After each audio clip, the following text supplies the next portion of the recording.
Once we have kind of our triangle figured out, let's see, it's kind of hard to see because of the light. Make it darker. There we go. So we have this crease over here that we made by folding our piece of paper over.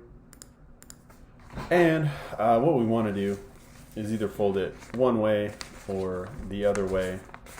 But either way, we want to line it up with this edge of your paper. So I'm going to go backwards. I'm going to fold it backwards because it's easier for me. I don't know what works best for you.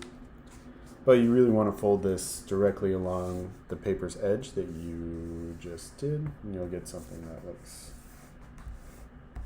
like this.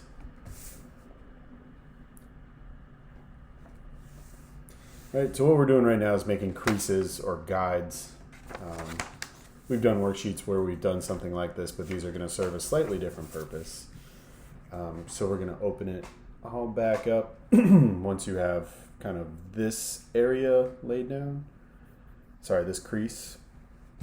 And now we're going to use this. If you have scissors, you can go ahead and use them, but basically we're going to remove this piece from our paper. But keeping in origami spirit, we're not going to use scissors and we're not going to use tape of any kind. So I'm going to crease it with my fingernail. That's usually how I do it. If you want, you can use the table. You can use 2 fingernails if it doesn't drive you crazy. But I'm going to fold it forwards and backwards a couple times. Just kind of like a movie ticket. I don't know what's a good perforated edge. Eventually we're going to rip this part off. So hold on, one more for good luck. Make sure it's creased. And then we're going to kind of carefully rip this edge off and remove it. And once so we're trying to have one of these, right? We just want a perfectly square piece of paper. Like I said, if you have them lying around, you can totally do that. But usually origami papers are a little bit smaller. It's going to be hard to fit all of your individual, black squares in there. Maybe not. Who knows? So we have our square piece of paper. Just looking at our instructions. Just right over here. If you see on the cast screen. So there are a couple different folds that aren't necessarily pictured here, but it looks like we're going to have to fold our piece of paper in half, going like the rectangle way, not the triangle way. And then we're going to have to, it says they call it a cupboard base, but then we're basically going to fold, after we make a crease in the middle, we're going to fold the edges into the crease. Okay, so that step looks like this. We're going in half, and I'll leave these, obviously you can use these instructions. They're posted up on the class stream, but I figured we'd walk through it together just in case. So we have ours in half, then we're going to open it back up, and we're going to take each one of these edges and fold them in so they match the crease over here in the middle, and then we're going to open it back up, I think. So a lot of folding, a lot of opening. It may seem trivial, but we're going to use those creases moving forward, so it's always necessary. So very carefully fold the edge of your paper back in. And if anyone has any questions, don't be afraid to stop me and let me know. Whoa.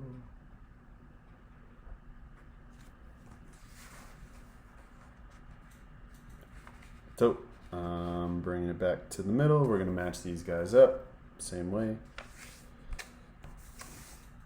Okay, so now just taking a look at our instructions, right? They look almost exactly the same.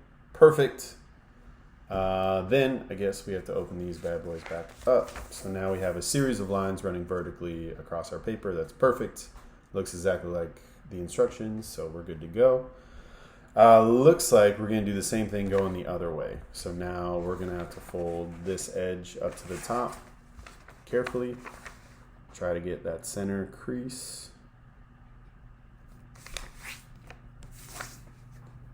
All right, same thing, open it back up. All right, and it looks like I'm just looking at step number 2 right now. It looks like we're gonna have to fold this the bottom edge to the center. And it looks like we might actually leave it there. So it's our first permanent crease. So we're gonna fold the bottom, and I'll pause here after a second. If I'm going too fast, let me know.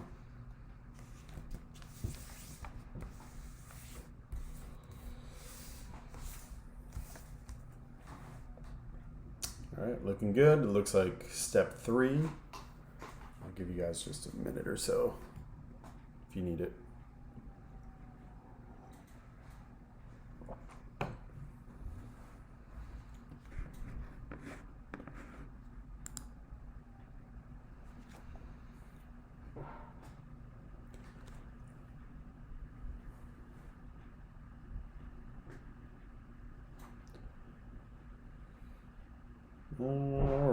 All right. So looking at step 3, looks like we're going to do some edge folding. So we're going to take the corner of the bottom right edge and fold it to that center kind of crease that we already made.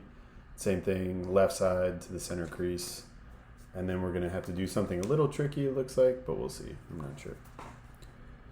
All right. So taking this corner, folding it up so it matches the crease that we've already made. Now we know why we made that crease. We're going to do the same with the other side, trying to match it up. So we have something that looks like this. All right. And this is probably one of the trickier parts, but I think after this it's going to be pretty self-explanatory. So we have this, it says swing flaps inward. We're on step 4. This is what step 4 looks like. But now going into step 5, right, things are slightly different. So what we're going to do is open this. And then let's do this one at a time. So take a look at this before you give it a shot.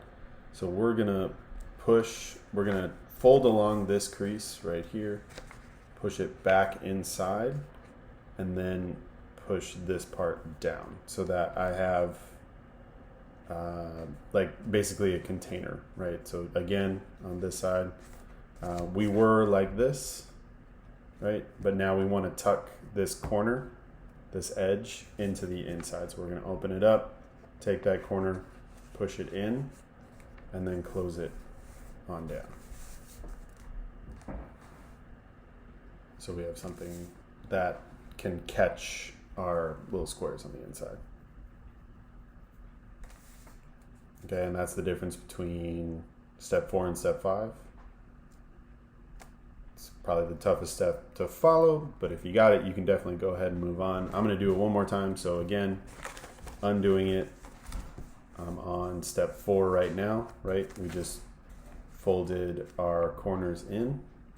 Then we're going to open up, hold this here, and then basically I'm pushing the corner of my paper, the bottom right corner of my paper, all the way onto this middle crease and then pushing it down.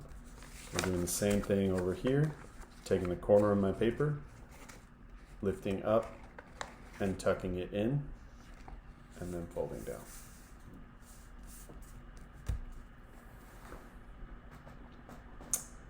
Any questions on that particular step?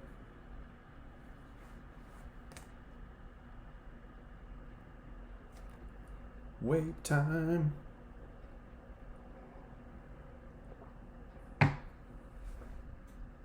Okay. So we're on step 5. Our next step is we're going to do another set of folds. So we're going to fold this edge right here over to this edge. Kind of start making it look a little bit more thin, a little bit like an envelope. So I'm going to take, kind of like if you were making a paper plane, this is what this step reminds me of. So I'm going to match that up with my inside crease, fold it.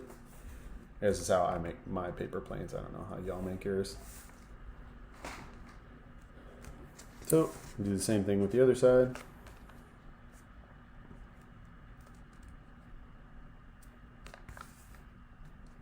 Right? Looks pretty good. Cool, cool, cool. Step 5 complete. Then, sorry, I'm just going to scroll down. Looks like we need to do that. So on to step 6, it looks like we're closing up here. So now it's going to start looking kind of like an envelope, which is nice. It's always good when it starts to come together. Try to keep this flat. Looks like I moved in a little too close. So we're going to close it up like so. All right, looks like we're on step 7.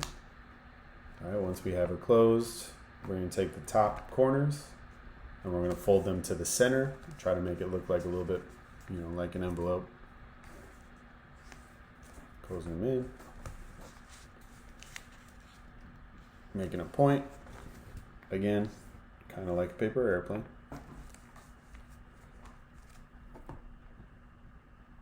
All right, looks good, looks good. And then our last step is to finish up the envelope. So we're just going to close it. But what I want to do is close it in such a way that it kind of makes everything is closed. You don't want it too high. So you have these little kind of triangles peeking out. You don't want it too low so it can't close. You want it kind of somewhere in the middle, maybe like that. And we'll do one last fold. All right, now hopefully this works. Go ahead and tuck it in. Mine's a little too far down. Adjust, make sure it fits. There we go. Ta-da. Step 8, done. So now you have a little envelope that you can use to hold all your tiny little squares.